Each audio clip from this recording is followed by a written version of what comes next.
Today, we're going to speak about the Objective-C runtime and dynamism in Swift. And I gave it the tagline, a 2016 perspective, because a lot of what I say is subject to change in the coming years.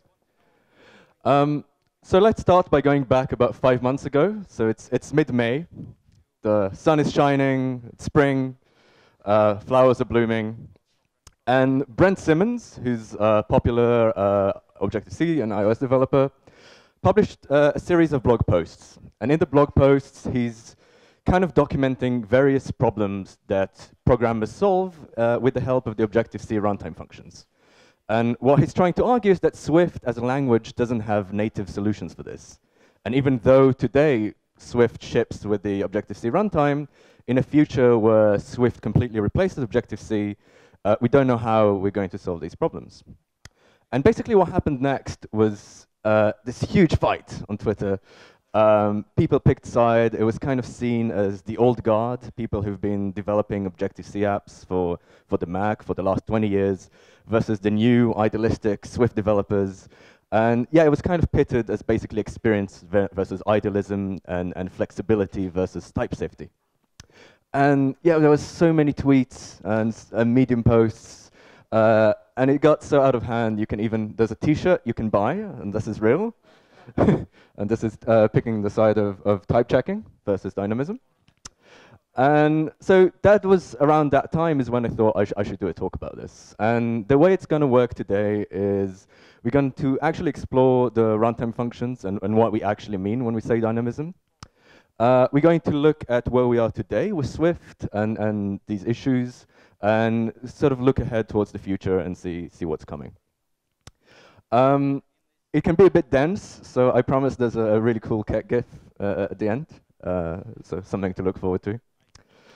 So yeah, before we start, so Objective-C is a runtime-oriented language, which means that all of the links between your methods and variables and classes are deferred to the last moment possible, to when your app is actually running. And this gives you great flexibility because you can change that. And the alternative, where Swift is, most of the time, is compile and link time oriented languages. Whereas, so in Swift, everything is a bit sort of more harder bound, and you get more safety, but it's less flexible. And this is basically what this kind of debate was all about. So without further ado, let's get started. The Objective-C runtime, it's a library. It's responsible for the objective part. So everything that you know and love about object-oriented programming, that's kind of where it's implemented.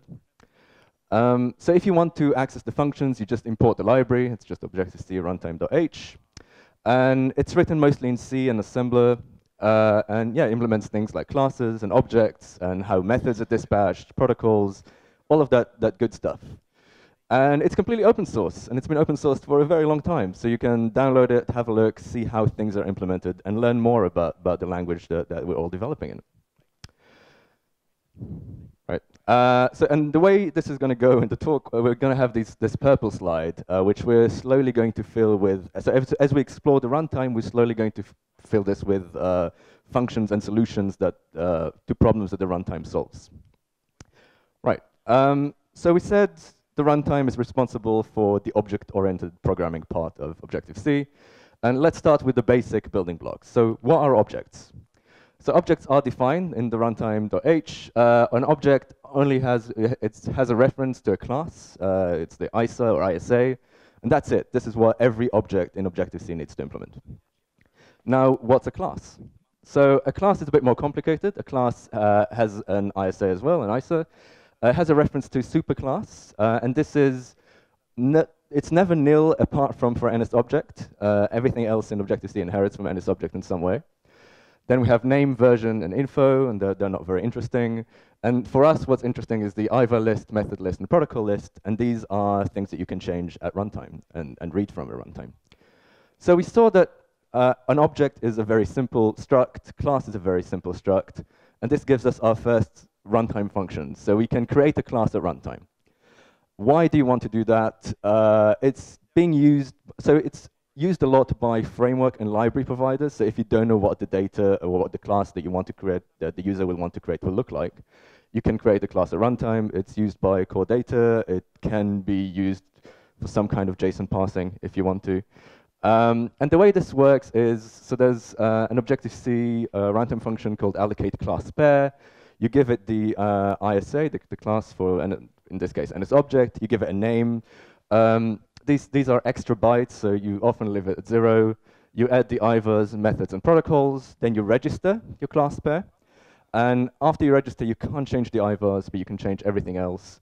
And then that's it. This class will behave like any other Objective-C class, and there's no difference. So that's pretty cool.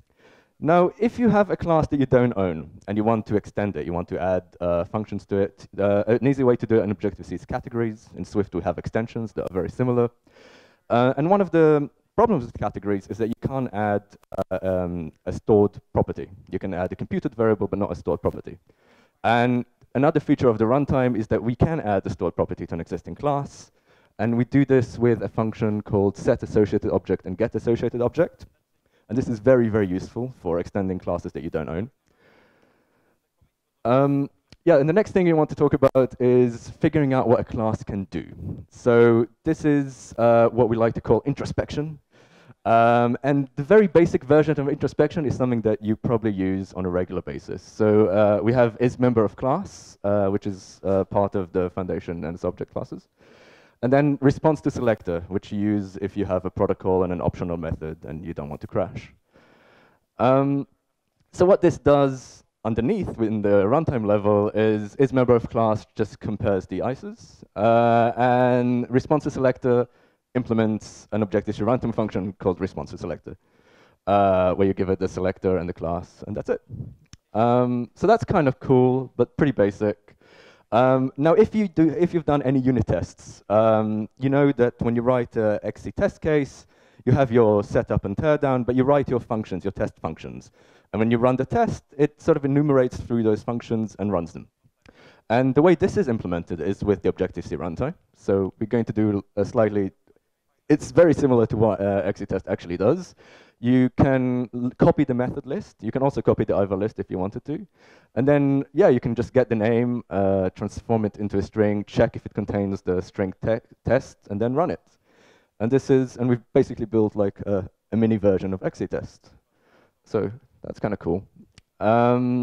Yeah, talking about IVAs and methods, this is what IVAs and methods are defined as. So IVAs are not that different from what you're actually defining. They have a type, they have a name. An offset is, again, about the memory management. An Objective-C method, that's a bit more interesting. It has the selector, which is what you do when you do perform selector. So that's just the name. It has an encoded string representing the types of the function. And it has the implementation, which is implemented in a specific way. So if, again, methods are simple, we can add a method to an object at runtime as well. The way we do that, there's a class add method function. It takes everything that we just said needs to happen for a method to exist. So it takes a selector, an implementation, and types. This particular implementation is kind of cheating. So the type string is kind of weird. You see, it's like v at. So like you can do it yourself, but in this one, basically, I already compiled a doStuff method, and then we just get the implementation from there and add it to our class. This is an easy way to do it, but you can definitely do it yourself if you want to. Now, we call functions in order to use them, and the way we do that is either self-doStuff or self-perform-selector. And what happens on the runtime level is that we send a message to the object, Objective-C message send. But say if we call a method and no one's home, we will get an exception, and the app will crash. But turns out there's a few steps that are happening beforehand. So it's kind of akin to voicemail, if we have a call metaphor. And yeah, it kind of allows you to do stuff with a function that's not there, and you can forward the method to another target. And that's very useful if you're trying to bridge between different frameworks. Yeah. So this is basically what happens when you call a method that's not implemented. So first, it calls a class function called a resolve instance method, or resolve class method if it's a class method. And that's an opportunity for you to add the method in the way that we showed before. And when you return true, it will be called again. Then you have, this is like the simplest way to forward. We have forwarding target for selector, and you just return the target, and then the selector will be called on that target. And then there's a slightly more complicated one, which is forward invocation. So the entire call is being wrapped into an NS invocation object, and then you can invoke it with a specific target. When you do that, you also need to implement method signature for selector. So yeah, we saw that you can forward the method to another object, but you can also replace or exchange an implementation. And this is, I think, like the most known part of like a dynamic feature that you can do with the runtime, which is called swizzling. And I discovered it's also the name of a cocktail when I was making this talk. So yeah, swizzling, basically, this is like the basic way to swizzle. So when a class is loaded, there's a class function called load that's being called, and it's being called only once. And there we can dispatch once. So basically we get the method, and then we have class replace method or method exchange implementations. And so the reason why you might want to do this, it's great for mocking, and it's great for logging. If you want to log a function that you didn't create, for example, something that Apple did, this is a great way to do it. It is dangerous. It's prone to breaking in ways that are really hard to debug, but yeah, we'll talk about that in a bit. Going up a level from the runtime, we have Foundation, and Foundation implements a specific feature that really is built on top of the runtime, and that's KVC and KVO. So KVC and KVO basically allow us to bind our UI to values and data. And this is kind of the promise of RX and all those reactive frameworks, and this kind of already exists in Foundation. So KVC, the way it works, if you have a property called number, for example, you can get the value or set the value with the property name as the key. And yeah, basically, yeah, that's it. And it works with the getting the list of the variables and protocols and the introspection features that we saw before.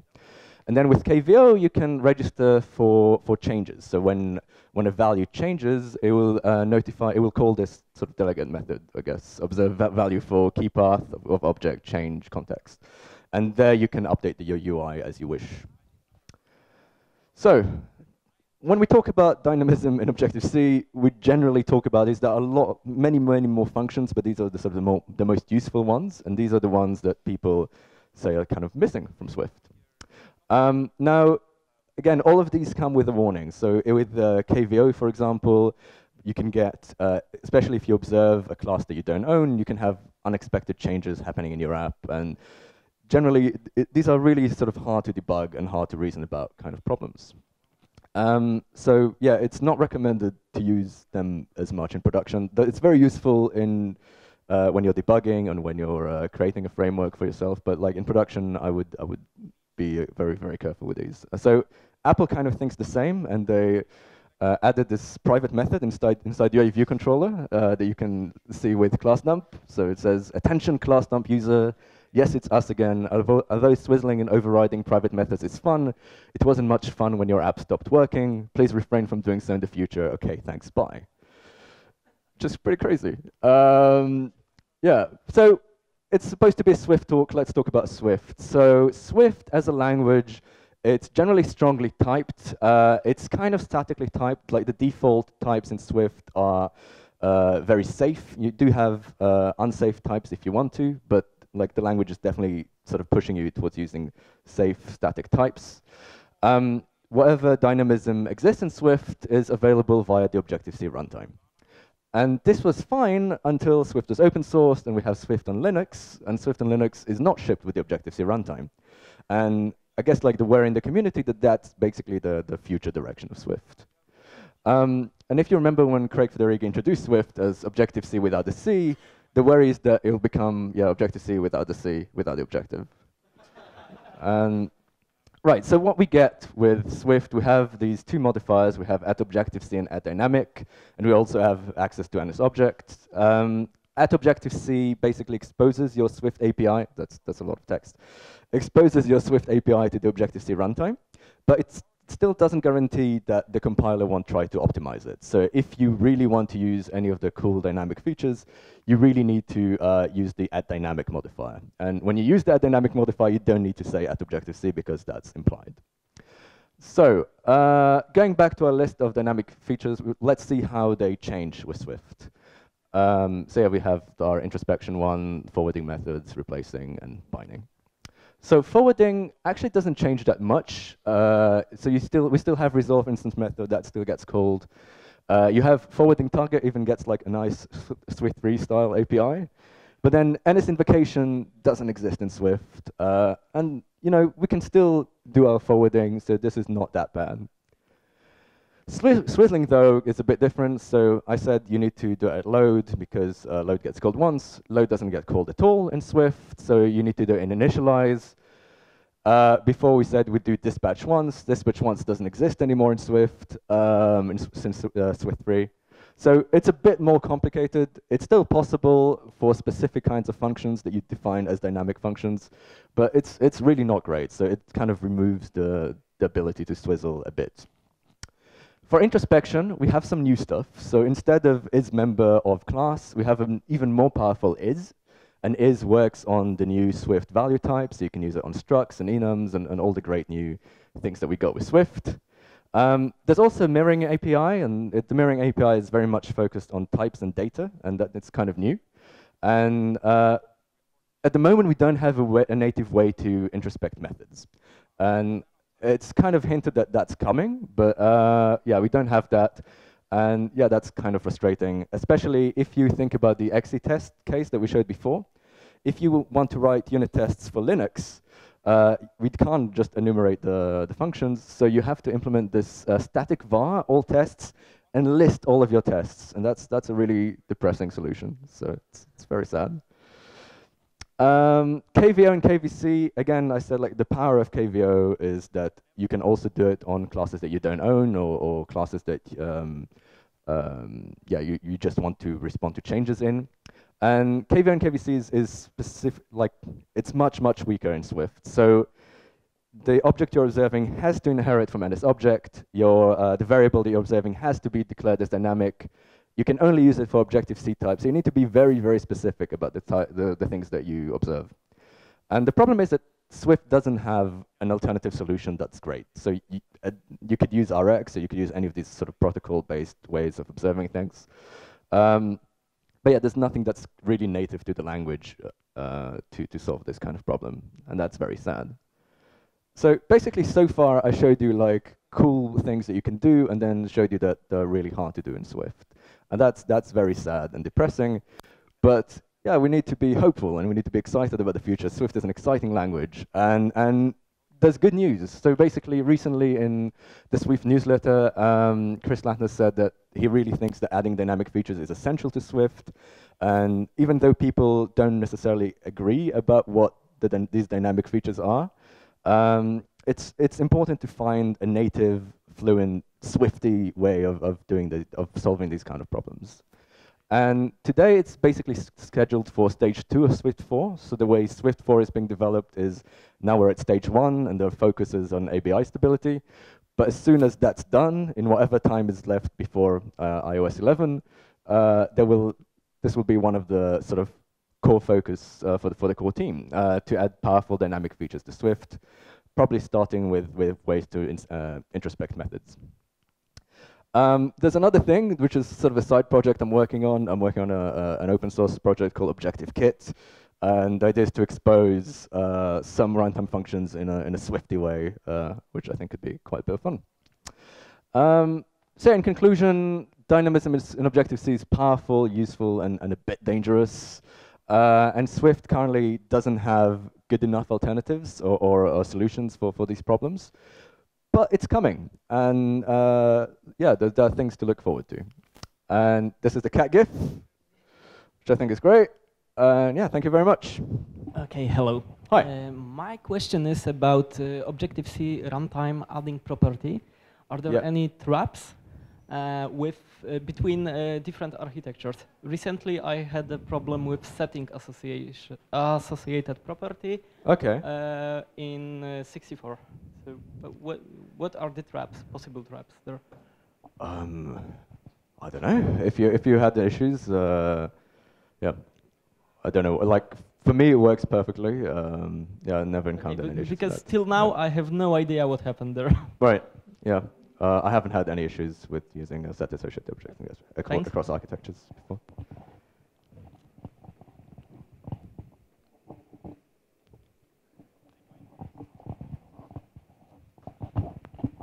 So the way I see it, we are getting rid of dynamic features from language to just to backtrack to this and add it again in Swift 4. What's the purpose? What will change? How this will impact us? Well, like these solutions that we have were developed over the 20-something years that we've been using Objective-C, and they're not native to Swift, and Swift has its own philosophy, and I guess the solution that we'll have will be something that's more Swift-like, and that it makes more sense in Swift. But it takes time.